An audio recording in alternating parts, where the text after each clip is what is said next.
A new dawn. The morning of Lena's surgery arrived with a heaviness that Maya felt in every corner of her body. The hospital corridors seemed quieter than usual, as if the walls themselves understood the gravity of what was about to take place.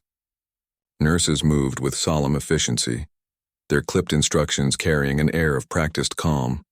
But Maya's heart pounded wildly, every beat reminding her of what was at stake. She held Lena's hand as they wheeled her toward the operating room, whispering reassurances in a voice she fought to keep steady. "You're going to be okay, baby. Mama's right here. You're stronger than anyone I know." Lena's eyes, wide but trusting, searched her mother's face, and with the faintest of smiles she squeezed Maya's fingers before being guided away. The moment the double doors closed between them, Maya's composure shattered. She pressed both hands to her mouth, muffling the sobs that tore through her, her body trembling with the fear that this could be the last time she saw her daughter's smile. Daniel was beside her instantly, steady as ever. He didn't try to offer platitudes or empty reassurances. Instead, he guided her to a chair in the waiting room, his hand firm on her shoulder, grounding her. For hours they waited together, the sterile clock ticking loudly above them. Maya's mind spun through every possibility, every worst-case scenario, her thoughts a storm she couldn't silence. She prayed silently, bargaining with God, promising anything in exchange for her daughter's life. Daniel sat quietly, his presence a constant anchor, occasionally bringing her water or reminding her to take a breath. His silence was not indifference but solidarity, the kind that told her she was not alone in this unbearable limbo. When at last the surgeon entered, wearing the weary but relieved expression that only came after success, Maya felt the world tilt beneath her feet. "The surgery went well," he said, his voice calm, his eyes kind. "There were risks, but your daughter is a fighter. She'll need time to recover, but we're optimistic. She's going to be okay." The words broke through Maya like sunlight-piercing storm clouds. Her knees buckled and she sank into the chair, sobbing uncontrollably, this time with relief so overwhelming it felt almost painful. Daniel crouched beside her, his own eyes shining with emotion he rarely allowed to surface, and for the first time she let herself lean fully against him, letting his strength hold her together when hers finally gave out. The days that followed were the slow climb back to life. Lena recovered with a resilience that astonished even the doctors. Each day she grew stronger, her color returning, her laughter tentative at first but soon filling the room like music. Maya rarely left her daughter's side, marveling at every breath, every smile, as though each was a miracle in itself. And through it all, Daniel remained a constant presence, his quiet support never wavering. He didn't boast about what he had done, never once mentioned the cost he had shouldered or the calls he had made to ensure the best care. He simply showed up day after day until his presence felt less like an intrusion and more like part of the rhythm of their lives. Yet for Maya, gratitude was not without complication. She wrestled with her pride in the quiet hours, wondering if she had allowed herself to become beholden to a man she barely knew, wondering if Lena's survival had come at the expense of her own independence. But when she watched Daniel reading stories to Lena in the evenings, his deep voice soft and careful, or when she saw the way he looked at her daughter not as a benefactor but as a man who genuinely cared, her doubts softened. She began to see him not as the billionaire who had swooped in to rescue them, but as a man whose heart, like hers, carried wounds and longings hidden beneath the surface. One evening, after Lena had drifted to sleep, Maya and Daniel stepped outside the hospital together. The air was cool, the city alive with distant music and the scent of rain on pavement. For a long time they walked in silence, their steps unhurried. Finally Maya stopped, turning to face him. "I don't know how to thank you," she said, her voice low but steady. "What you've done, it's more than I could have ever dreamed. But I don't want to spend the rest of my life feeling like I owe you a debt I can never repay." Daniel looked at her, his expression gentle but firm. "Then don't think of it as a debt.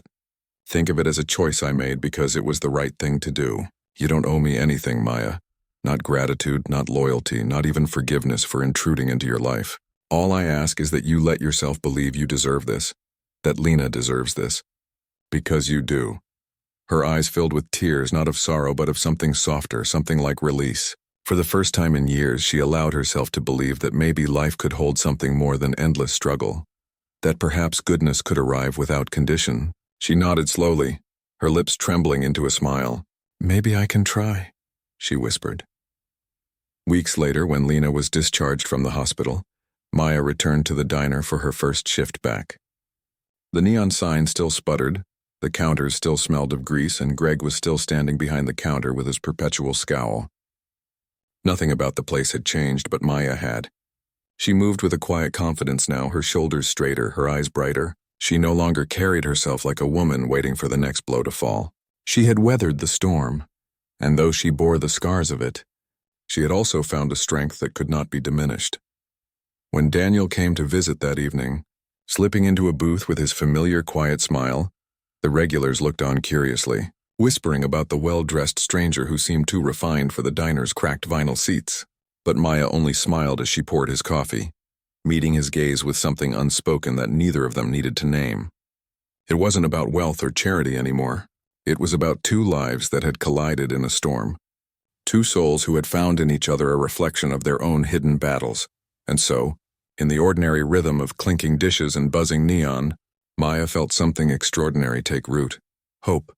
Not the fragile hope that came from prayers whispered over overdue bills, but a sturdier kind built on resilience, on love, and on the unexpected grace of a man who had reminded her that even in a world so often cruel, miracles still found their way to those who refused to stop believing in them. As she wiped down the counter that night, watching Lena laugh with a customer and Daniel sip his coffee by the window, Maya realized that her life had not been rescued by wealth alone. It had been transformed by compassion, by courage, and by the simple truth that storms do not last forever. A new dawn had come, and she was ready to step into it. The turning tide, the days that followed, were a blur of decisions, forms, and sleepless nights. For Maya, every moment was wrapped in contradiction. Relief that Lena's surgery was being scheduled at last, and dread at the knowledge that she had allowed another person to shoulder a burden she had sworn would never leave her hands. The hospital staff, once careful in their cautious tones about finances, suddenly became accommodating and warm. The financial counselor who had spoken in rehearsed sympathy just days before now smiled as though a miracle had been conjured. "Everything is arranged," she said with a kind of brisk efficiency that made Maya's chest tighten with both gratitude and humiliation. "Your daughter's procedure will be covered in full. You can focus on being here for her." But focusing was not as simple as it sounded. Every time Maya sat at Lena's bedside, watching her small chest rise and fall, her eyes drifted to Daniel. He was everywhere now, signing papers at the front desk, speaking softly with the doctor, stepping out to make calls in the hallway that sounded clipped and urgent. His presence had woven itself into the fabric of their days, and though he never demanded recognition, his shadow loomed large in everything that unfolded. Maya told herself this was what she wanted, for Lena's sake, for the sake of survival. But in the quiet moments when she was alone, the weight of dependence pressed down on her until her breath felt as shallow as her daughter's. Daniel, for his part, never flaunted what he had done. He did not speak of the money or the power he had leveraged to push the surgery forward. Instead, he asked the doctor careful questions, as though he were a father himself, and sat for long hours in silence, his gaze often fixed on Lena, with a tenderness that Maya did not expect. She had assumed men like him, men of wealth and influence, lived in a world too detached to understand suffering like hers. Yet Daniel's eyes told a different story. They were watchful, not distant, compassionate, not condescending, and in rare moments when their gazes met across the sterile room, Maya caught flickers of weariness as if he carried his own burdens she could not see. One night, unable to sleep, Maya slipped into the hospital courtyard, her thoughts churning like the storm that had first brought them together. She stared at the dark sky, the faint glimmer of stars dulled by city lights, and tried to reconcile the chaos in her heart. She had always believed that survival came from self-reliance, from refusing to depend on anyone because the world had taught her early that help was a fragile thing, given with one hand and taken with the other. Yet here she was, her daughter's life sustained not by her tireless labor, not by her sacrifices, but by the generosity of a man she had known only days. It rattled her foundation, made her question whether pride had become a prison she could no longer afford. Daniel joined her in the courtyard after a while, carrying 2 cups of coffee. He handed one to her without a word, sitting beside her on the cool stone bench. For a long time they watched the night in silence, the sound of distant traffic mixing with the hum of the hospital's generators. Finally he spoke, his voice quiet but steady. "You don't owe me anything, Maya. Not gratitude, not explanations. This isn't about me. It's about Lena." She turned to him, her fingers tightening around the warm paper cup. "But it is about you. You're the reason she'll have this surgery. Without you, I'd still be drowning. Do you know what that feels like? To carry a weight so heavy you forget what it's like to breathe? And then one day someone just takes it from you?" Her voice trembled, half anger, half despair. "It makes me feel weak. It makes me feel like everything I've fought for was meaningless." Daniel shook his head, his expression earnest. "It doesn't make you weak. It makes you human. You've been carrying the impossible alone for too long. No one can survive like that forever. Sometimes strength is knowing when to let someone else help you." The words cut through her, stirring something she didn't want to admit. She wanted to reject them, to insist she was fine, but the truth clung stubbornly in her chest. She wasn't fine. She hadn't been fine in years. And now with Lena's life hanging on threads she couldn't weave alone, perhaps it was time to stop pretending she could. Maya drew a shaky breath. "I don't know how to do this. I don't know how to let go without feeling like I've failed." Daniel's gaze softened, and for a moment his own guard slipped. "Do you want to know a secret? People look at me and see money, power, control. But most days I feel like I'm failing too.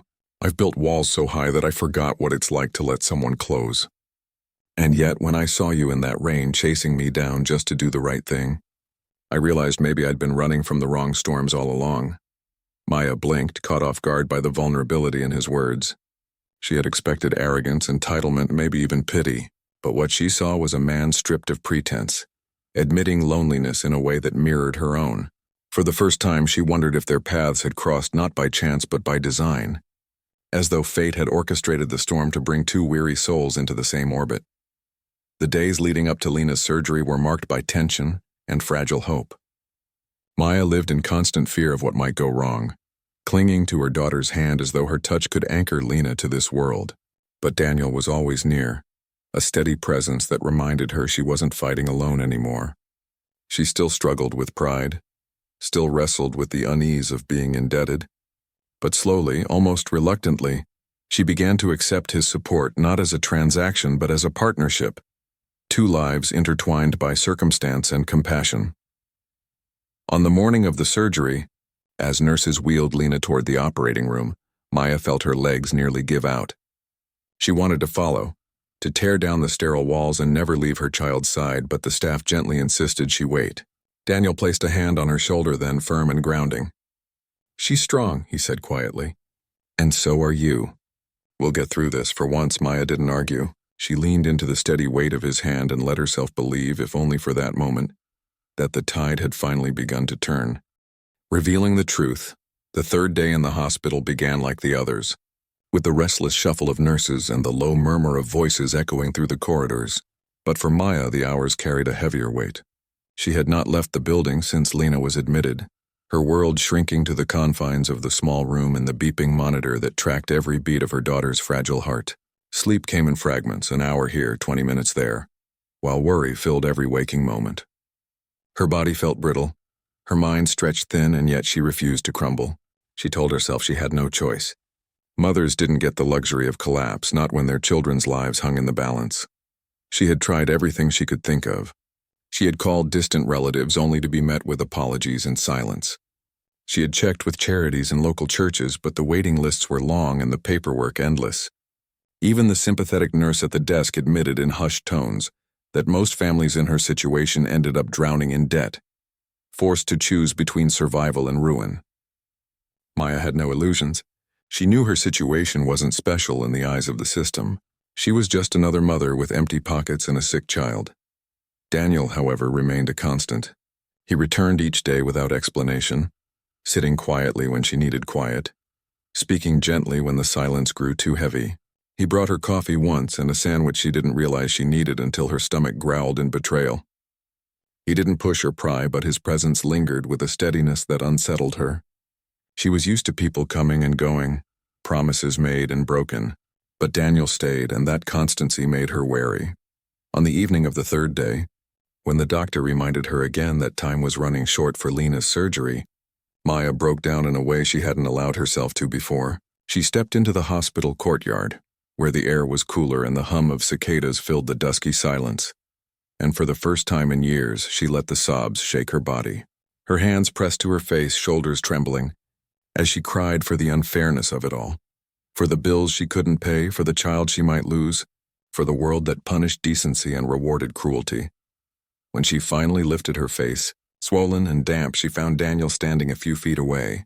He hadn't interrupted, hadn't spoken, but the quiet sorrow in his eyes told her he had seen enough. Embarrassment burned hot in her chest, but before she could speak, he stepped closer. "Maya," he said softly, his voice carrying a weight she hadn't heard before. "I need to tell you something. Not to pity you, not to make you feel small, but because it matters now." She frowned, her breath still uneven. "What are you talking about?" He hesitated, searching for words. "You don't really know me, and maybe that's my fault. I've spent a lot of my life hiding behind the ordinary, blending in when I could. But the truth is, I'm not what I seem. I wasn't just another man in a hoodie at a diner. He paused again, as if even now he wrestled with the confession. "I'm in a position to help, more than most people ever could." Her brow furrowed, suspicion rising. "What do you mean?" Daniel exhaled slowly, as though bracing himself. "My name is Daniel Mercer. My family built a company that's worth more than I can describe without sounding arrogant. I run part of it now. The truth is, I'm a billionaire, Maya." The word fell between them like a stone, heavy and impossible to ignore. For a long moment she simply stared at him, disbelief mingling with a bitter laugh that escaped before she could stop it. "You're joking," she said, shaking her head. "Some rich guy wandering into a diner in a hoodie? That's a fairy tale. I wish it were a joke," he said quietly. "I tried to keep it simple. I wanted to blend in, to remember what life looks like outside of boardrooms and endless numbers. That night at the diner, I wasn't Daniel Mercer the billionaire. I was just Daniel. But you..." He stopped, his gaze steady. "You treated me with honesty, with decency. You ran into the rain not knowing who I was, and that meant more than you realize." Maya's chest tightened. Anger, humiliation, and something dangerously close to hope tangled inside her. "So what now? You think because you have money you can just swoop in and fix my life? Pay for my daughter's surgery and ride off like some kind of savior?" Daniel flinched, but he didn't retreat. "I don't want to be your savior. I don't want to take your pride or make you feel like you owe me. I can help. And I want to. Not because you chased me in the rain, but because I see you, Maya. I see what you're carrying. And I can't stand by knowing I could ease that burden." Her eyes filled with tears again, but this time they weren't only from sorrow. They were from the unbearable weight of choice. Accepting his help meant swallowing pride she had held onto all her life. Pride that was the only thing that made her feel like she still had control in a world designed to strip it from her. But refusing meant gambling with her daughter's life. She turned away, pressing her hands to the cool stone of the courtyard wall, her voice breaking. "You don't understand. People like me, we've learned not to expect help. Every time someone promises, it ends in disappointment or strings attached. I can't let my daughter's life hang on another broken promise." Daniel's voice softened, but his words carried unshakable certainty. "Then don't think of it as a promise. Think of it as a fact. Lena will get the surgery. I'll make sure of it. No strings, no conditions. Just because it's the right thing to do." Maya squeezed her eyes shut, her heart pounding. She wanted to reject him, to hold on to her independence, to protect herself from the humiliation of charity. But when she thought of Lena, of her small hand clutching hers, of her tired breaths, of the fragile beat of her heart, Maya felt the walls she had built start to crumble. She turned back to Daniel, her face wet with tears, her voice a whisper. "If you do this..." "It's not for me. It's for her," Daniel nodded solemnly. For her. In that moment, something shifted between them. Maya stood on the edge of surrender, not of her dignity, but of her isolation. And Daniel, for the first time in years, felt the weight of his wealth transform from a burden into a purpose. The truth had been revealed, and though it unsettled them both, it also opened a door neither could close again. The breaking point morning came with no gentleness inside the hospital. The first light filtered weakly through blinds, casting pale stripes across sterile walls, and the hallways buzzed with the rhythm of another day beginning. Nurses changing shifts, carts squeaking down corridors, doctors speaking in clipped tones about procedures and medications. For most, it was just another day at work, but for Maya Williams, it was a precipice. One more step toward a cliff she had been edging closer to for years. She had slept fitfully beside her daughter's bed, her head pillowed on her arms, her back aching from the hard chair. When she lifted her face at the sound of the monitors, her eyes were swollen and her throat dry. But Lena was still there, fragile but alive, her little chest rising and falling beneath the oxygen mask. And that was enough to force strength back into Maya's body. She reached for her daughter's hand, whispering words of comfort, though Lena was still deep in sleep, because reassurance was as much for herself as it was for the child. By mid-morning, the hospital's financial counselor arrived, a woman with a neatly pressed suit and a clipboard that seemed heavier than it looked. She spoke in a calm, rehearsed tone, the kind designed to make terrible news sound like business as usual. The surgery would cost close to $80,000. Insurance, of which Maya had only the bare minimum, would cover less than half. That left a balance that Maya could never have dreamed of paying in her lifetime, let alone within the narrow time frame that the hospital required to move forward. The counselor explained payment plans, charity applications, and other bureaucratic mazes that required time Maya didn't have. "I understand this is difficult," the woman said, her voice steady, her eyes betraying only the faintest flicker of pity. "But without some form of payment assurance, the hospital cannot proceed." The words struck like hammer blows. Maya felt her knees weaken, her breath catch in her chest. She pressed her hand against the wall to steady herself, nodding numbly, though her mind reeled. "Difficult?" The woman's polite phrase was a gross understatement. This wasn't difficult. It was impossible. She was a waitress scraping together tips to keep the lights on. A single mother rationing medication by breaking pills in half. A woman who walked home in the rain because her car had given up on her months ago. $80,000 might as well have been $8 million. When the counselor left, Maya sank into the chair by Lena's bed, her head in her hands, her heart thundering with panic. She tried to calculate, to imagine solutions, selling everything she owned, begging the landlord for mercy, working every hour the diner would allow. But even in her desperation, she knew the truth. No combination of effort or sacrifice would conjure the money in time. For the first time since the diagnosis, she felt herself unraveling, the weight of reality finally too much to carry. It was in that vulnerable silence that Daniel spoke. He had stayed overnight, a presence steady and quiet, sometimes stepping out for coffee, sometimes speaking softly when she needed distraction, but mostly sitting with the patience of someone who knew how to wait. When he saw the devastation in her posture, the way her hands trembled against her face, he rose and came closer. "How much?" he asked gently, his voice neither prying nor casual. Maya lifted her head, startled, her first instinct to shield her struggle. "It doesn't matter. I'll figure it out." But Daniel did not step back. His eyes held hers steadily. "You don't have to carry this alone." "How much?" Her pride bristled. She wanted to tell him it was none of his business, that she had endured far worse alone, but the truth pressed harder than her defenses, and the number spilled from her lips like poison. 80,000. That's what they want. That's what stands between my baby and the surgery she needs. Daniel inhaled slowly, nodding once, as though committing the number to memory. His expression didn't shift into shock or dismissal. He didn't wince or whistle through his teeth as others might. Instead, he leaned forward slightly. "And you don't have it," he said. Not as a question, but as an acknowledgement of the cruel obvious. "No," Maya whispered. "I don't even have a fraction of it. And they'll want it up front or proof that I can get it.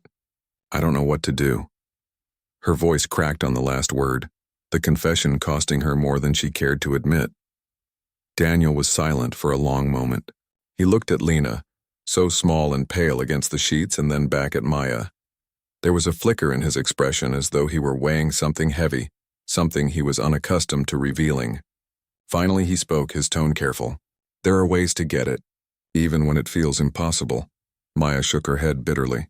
"Not for people like me. People like me don't get miracles. We work ourselves raw, and when that's not enough, we still keep going. But this is too much." His eyes softened, but his voice carried a quiet conviction. "Sometimes people like you are exactly the ones who deserve miracles." The words unsettled her. She searched his face, trying to understand him. Who was this man who had followed her from the diner into the heart of her crisis?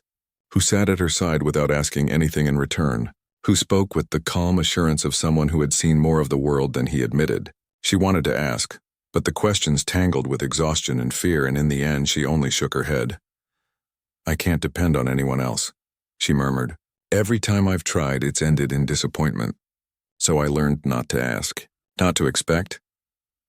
Daniel studied her for a long moment, then nodded slowly, as if he respected the steel beneath her weariness.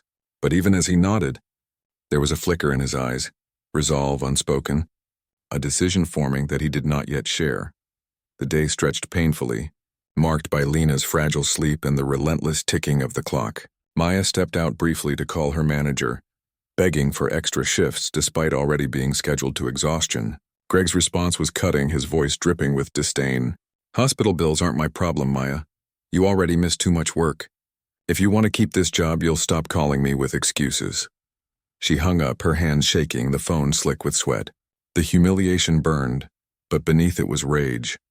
Rage at a world that gave men like Greg authority, while women like her begged for scraps just to keep their children alive. When she returned to Lena's side, Daniel was still there, reading quietly in the corner, though he glanced up as soon as she entered. Something about his presence unsettled her, not because it was unwelcome, but because it felt steady in a way she hadn't known for years.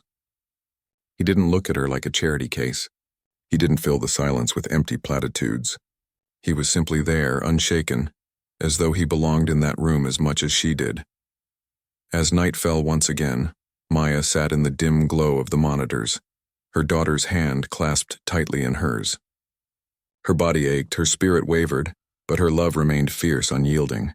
She whispered promises to Lena, promises she didn't know how to keep, but which poured from her heart anyway, that she would find a way, that she would not let her go, that somehow, against all odds, they would survive this storm too, and though she did not yet know it.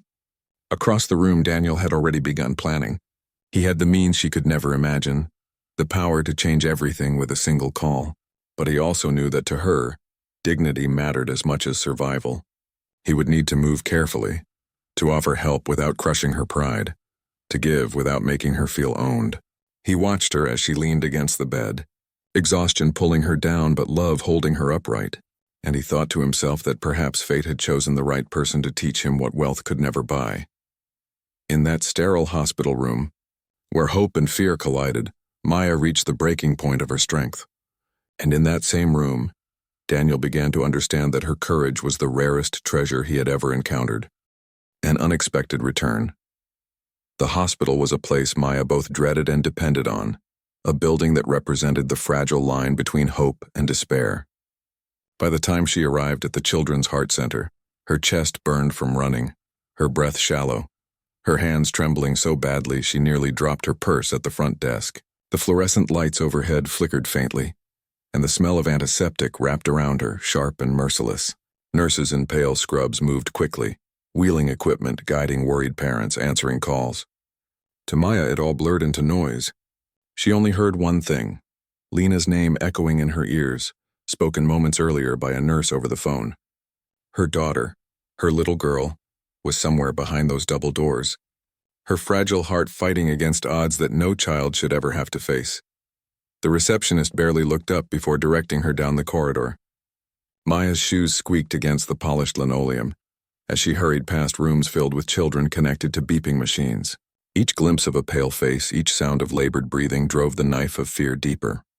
She wanted to run, to burst through every door until she found Lena, but she forced herself to move quickly without collapsing into panic. She had to be strong. For Lena. Always for Lena. When she finally reached the pre-op ward, a nurse stopped her with a raised hand. "Family only," the woman said firmly, though her eyes softened at the sight of Maya's drenched uniform and tear-streaked face. "She's stable at the moment. Doctor's with her. You can go in, but please, keep calm." Maya nodded quickly, words lodged in her throat, and stepped inside. There, on a narrow hospital bed, lay Lena. Her small frame was dwarfed by the crisp white sheets, her curls damp with sweat, her lips slightly parted as she breathed through an oxygen mask. The monitor beside her beeped steadily, though each sound felt like a reminder of how precarious life could be. Maya rushed forward, her hands gripping the rail of the bed.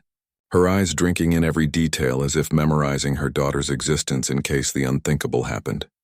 "Baby, I'm here," she whispered, voice breaking. "Mama's here." Lena stirred faintly, her eyes fluttering open. She tried to smile beneath the mask, her hand lifting weakly before dropping back. Maya caught it instantly, holding her daughter's small fingers in both of her hands, pressing her cheek against them. Relief and terror crashed over her in equal waves. The doctor, a tall man with graying hair and tired eyes, stepped closer. "Ms. Williams, your daughter has a congenital heart defect. You already know that. Today she experienced an acute episode of shortness of breath and fainted. She needs surgical intervention sooner rather than later. We've managed to stabilize her for now, but this cannot wait much longer." Maya swallowed hard, her voice barely audible. "Surgery? But we don't—" He didn't let her finish. His gaze was steady but sympathetic. "I know it's overwhelming, but if we delay, her risk increases. I'll have the financial counselor speak with you. For now, stay with her. She needs you calm." The word was almost cruel. Maya nodded numbly, unable to argue, unable to say what sat like a boulder on her chest, that she had barely enough money for rent, let alone tens of thousands of dollars for a heart surgery. She pressed her lips to Lena's forehead, her tears soaking into her daughter's curls, and tried to believe in strength she wasn't sure she had left. It was then that she felt a presence behind her, quiet but certain. She turned, expecting another nurse, but instead her breath caught. Daniel stood in the doorway, his blazer was damp at the shoulders, as though he had come straight from the storm without caring. His expression was not the casual mask he had worn in the diner, but something deeper. Concern etched across his face, empathy in the set of his jaw, and something unspoken in his eyes. He looked at her, then at Lena, and Maya felt both startled and oddly relieved to see him there. "How did you—" she began, her voice raw. "I followed you," he admitted quietly. "You ran out of the diner so fast I couldn't let you go alone. Not when you looked like that." Maya's first instinct was to protest, to tell him she didn't need anyone, that this was her battle. Pride rose quickly, sharp and protective, but when she looked back at Lena, frail and pale against the sheets, the words caught in her throat. She was too tired to push anyone away. Daniel stepped closer, his voice steady. "What's happening?" Maya hesitated, torn between honesty and the instinct to shield her world from strangers. But something about his presence disarmed her. Maybe it was the way he spoke softly, or the fact that he hadn't judged her last night when she ran into the rain with nothing but decency in her hands. So she told him in halting words about Lena's heart condition, about the episodes, about the looming cost of surgery she could never afford. Each sentence felt like an admission of failure, but Daniel didn't flinch. He didn't look at her with pity or judgment, only with a quiet intensity that made her feel, for the first time in years, seen. "I'm sorry," he said finally, his voice low. "No parent should have to face this alone." The words cracked something inside Maya. She looked at him, her lips trembling, and for a moment she wanted to believe that maybe she wasn't as alone as she thought. But reality pressed back hard. Words didn't pay hospital bills. Compassion didn't buy medicine. She couldn't afford to let kindness trick her into hope. "Thank you," she whispered, pulling her gaze away. "But this is my responsibility." Daniel didn't argue. He simply nodded, as if he understood the pride tangled up in her words. But there was something in his eyes that suggested he wasn't finished, not by a long shot. They sat in silence for a while, Maya holding Lena's hand, Daniel seated quietly in the corner, his presence solid but unobtrusive. The room hummed with machines, with the muted voices of nurses beyond the door, with the fragile rhythm of a child's heart struggling to keep pace with life. And in that silence, a strange thing happened. Maya felt a flicker of comfort, not from promises or solutions, but simply from not being entirely alone in the storm. Hours passed like this, measured by the slow rise and fall of Lena's chest. The doctor returned with papers, numbers that made Maya's stomach twist. The surgery would cost more than she could earn in years. Insurance, limited and frail as it was, would cover only a fraction. The rest, tens of thousands, was her burden. She signed where she was told, hands shaking, knowing she had no way to meet the demands that would follow. But she couldn't think about that now. All that mattered was keeping her daughter alive. As night fell outside the hospital windows, Maya leaned against the bed, exhaustion dragging her down. Her eyes fluttered shut despite herself, her body finally surrendering to the weight of the day. In the haze of half-sleep, she felt a blanket being draped gently over her shoulders. She stirred faintly, glancing up, and saw Daniel standing there, his expression soft. "Rest a little," he said quietly. "I'll keep watch." And though every instinct told her not to trust strangers, Maya found herself nodding, her head bowing once more. For the first time in a very long time, she let someone else hold the night for her. The harsh reality. The storm had passed by morning, leaving the city washed clean but heavy with damp air. Puddles lingered in the cracks of the streets, reflecting the faded blue of the sky. New Orleans had a way of pretending nothing had happened, as if storms weren't interruptions but just part of its heartbeat. The Pelican Diner looked the same as always, neon buzzing, doorbell jingling, windows streaked with yesterday's rain. But inside, Maya Williams carried the weight of the night before. She hadn't slept much. Lena's coughing had been worse than usual, the child curling against the old space heater as if it might give more warmth if she pressed close enough. Maya had sat awake in the half-dark, counting the thin stack of bills she kept in an envelope, whispering calculations and crossing out numbers until the paper tore under her pencil. Every dollar was already spoken for. Rent, overdue electricity, Lena's medicine. Nothing stretched far enough. And yet, as morning arrived, Maya tied her apron once again, tucked the frayed edge into her waistband, and set out with the stubborn hope that today might be kinder. The diner was quiet in those early hours. The regulars came slowly, Mr. Doyle with his folded newspaper still complaining about the Saints, Ms. Lorraine, who always asked for extra lemon in her tea and tipped in quarters, and a handful of construction workers ordering eggs and toast before heading to the job site. Maya moved between them with practiced ease, her smile gentle but never forced. She had mastered the art of serving with grace, even when her legs ached and her eyelids felt weighted. For Maya, kindness was not an act she put on. It was her shield against a world that often seemed determined to grind her down. But Greg, the manager, never missed an opportunity to remind her how little she mattered. He hovered at the counter, his arms folded, his eyes narrowing every time Maya stopped for more than a breath. His voice carried sharpness even when it was disguised as casual instruction. "Table 4's waiting on silverware," he muttered, though she had already set it down. "Napkins look sloppy," he added later, even though she had folded each one crisp and neat. It wasn't about the work. It was about reminding her of her place. Maya swallowed every word she wanted to say. She knew how fragile her position was. The diner didn't pay much, but it paid enough to keep Lena's medicine within reach most months. Losing it would mean losing everything. So she nodded, apologized, and moved faster, while a fire of anger and humiliation burned quietly inside her. That morning, she carried coffee to a booth by the window, wiping a smear of condensation from the glass before placing the mug down. When she glanced up, her breath caught. It was him, the man from last night, Daniel. But he was different now. The hood was gone, replaced by a simple blazer over a shirt that looked crisp despite its casual cut. His hair was combed back, his jaw freshly shaven, but his eyes were the same, thoughtful, watchful, carrying something she couldn't quite read. "You again," Maya said softly, surprised enough that her professional mask slipped for a moment. "I had to thank you properly," Daniel replied, his smile small but genuine. "Last night I rushed out. My mind was somewhere else. I wasn't very gracious." "You were fine," Maya said, tucking a curl behind her ear. "You turned around. That was more than most would have done." He studied her for a beat, then chuckled. "Can I sit?" She gestured to the booth, and he slid in, the leather seat creaking faintly beneath him. Maya poured his coffee, setting the mug before him with a quiet grace.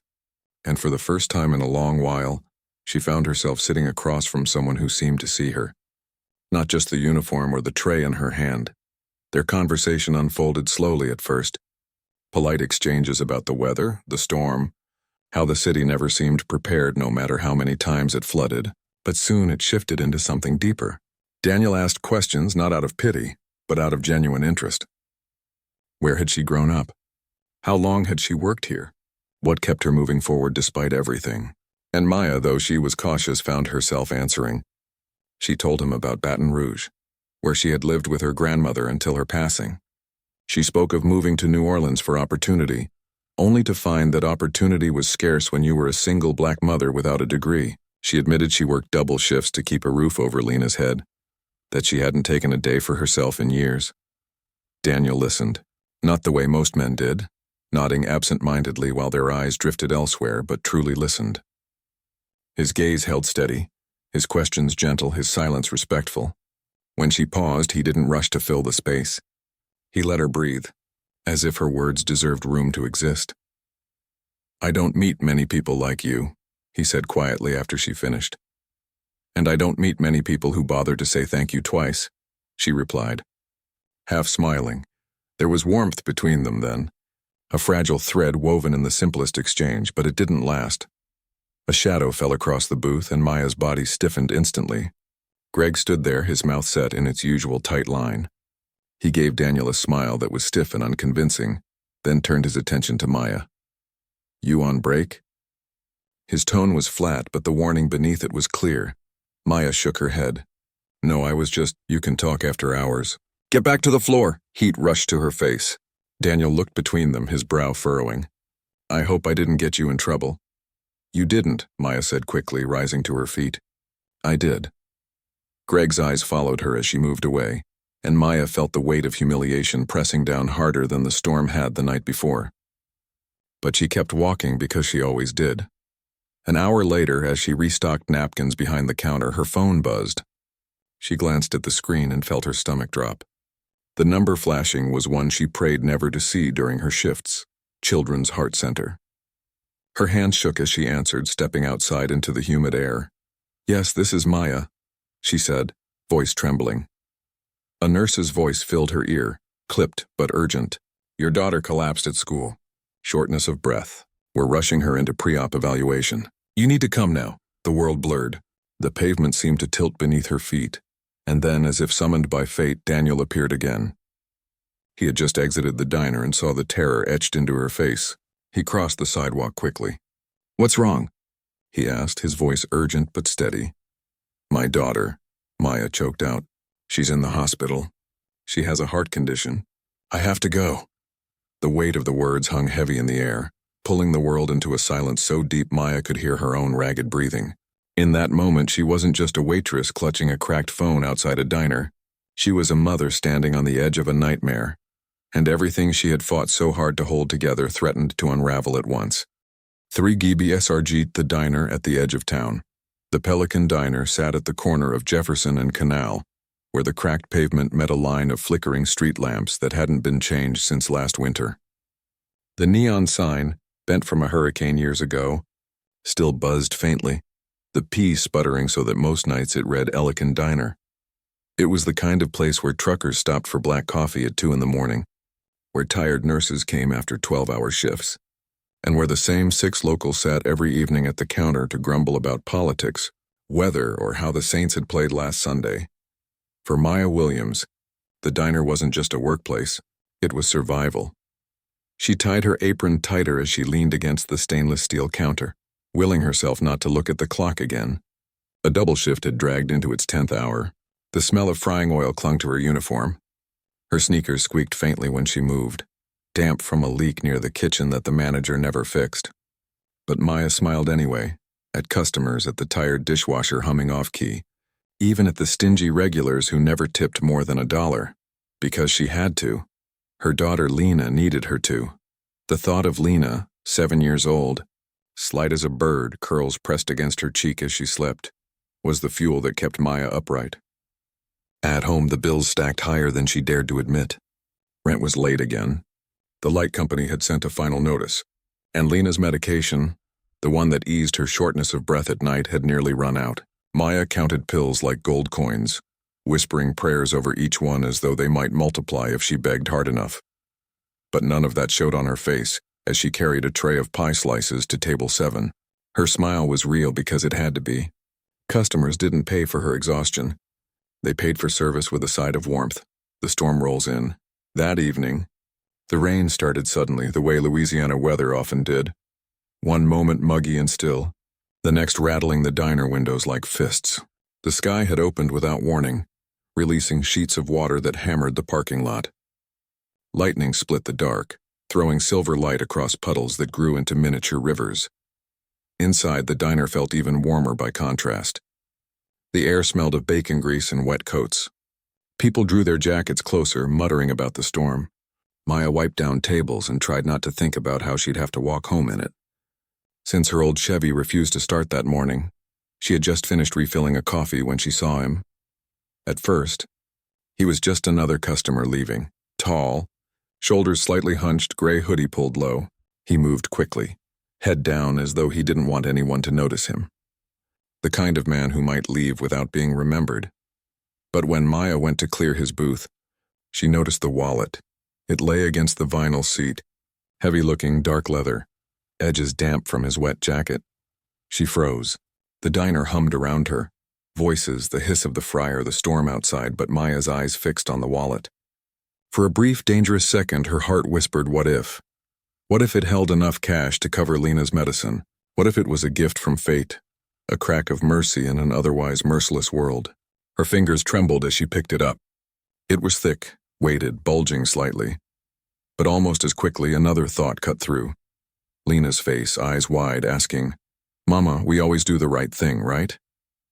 Maya closed her eyes, clutching the wallet. Then she spun on her heel and ran. Into the rain, sir, wait. Her voice barely carried over the storm, but she shouted again.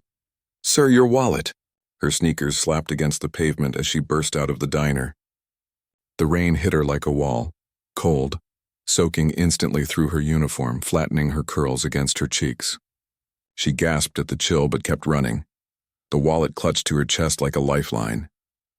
Ahead, the man was already halfway across the lot, moving toward a dark sedan parked beneath a flickering lamp. He hadn't noticed. Sir, she cried again, breathless. You forgot your wallet. He turned then.